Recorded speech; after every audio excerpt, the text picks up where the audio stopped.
Spikers for winning over the UE. Lady Warriors in straight set. The Lady Spikers are now at 5-0. We have Coach Noel Orgulio, Shana Lapot, Shana Lapot. Shana Luna, Wow, combined. Shabana Nunat. Angel Canino, and Shibana Lapot. Yes. Welcome back. Coach, congratulations for this victory. So, yun nga, ang iyong mapatayan ng bola ang UE, pero eventually naitawid niyo sila. So, ano yung masasabi mo sa ginawang effort nyo against UE? Actually, yun nga, medyo nag-relax din yung mga bata eh. So, ano lang, pinalalanan lang sila na respeto lang lagi sa kalaban. Kaya, medyo hindi naging maganda yung outcome, although nanalo. Una-una, ang dami naming errors, especially services. So, kailangan pang magtrabaho. Thank you to Eshana. You had 21 excellent sets, 1 service ace, 2 blocks, and 1 attack. So yung nga, medyo naging concern kanina yung mga errors nyo. So ano yung kailangan yung i-polish para, kasi mabigat yung mga last 2 matches nyo sa first round.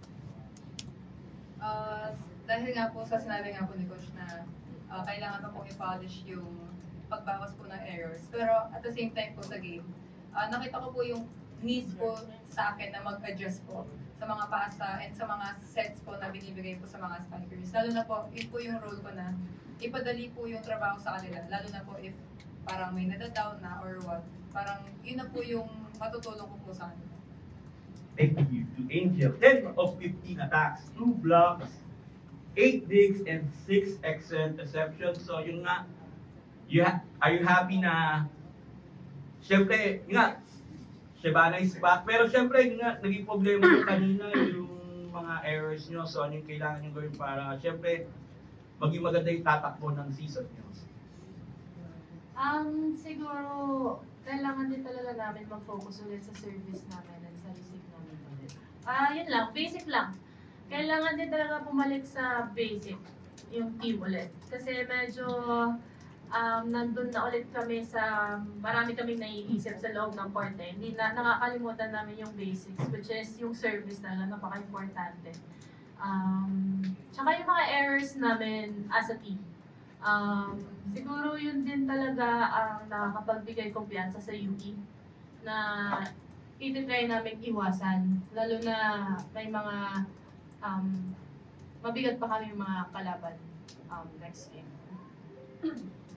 And lastly, to Shev, 8 of 21 attacks, 1 block, 4 digs. So we're trying to get back into the group of digs. So what can you say about your performance individually and as a team? I guess supposedly individually. Of course, I want to get back to my original playing, but one game at a time, slowly but surely.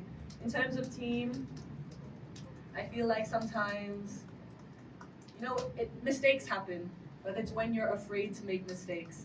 That's when that pressure you put on yourself, and that's when you begin to make more mistakes. So I think as much, kudos talaga to UE. They fought really hard this game, and we respect that, but we also need to, respect them, respect ourselves, and give them a good laban in return.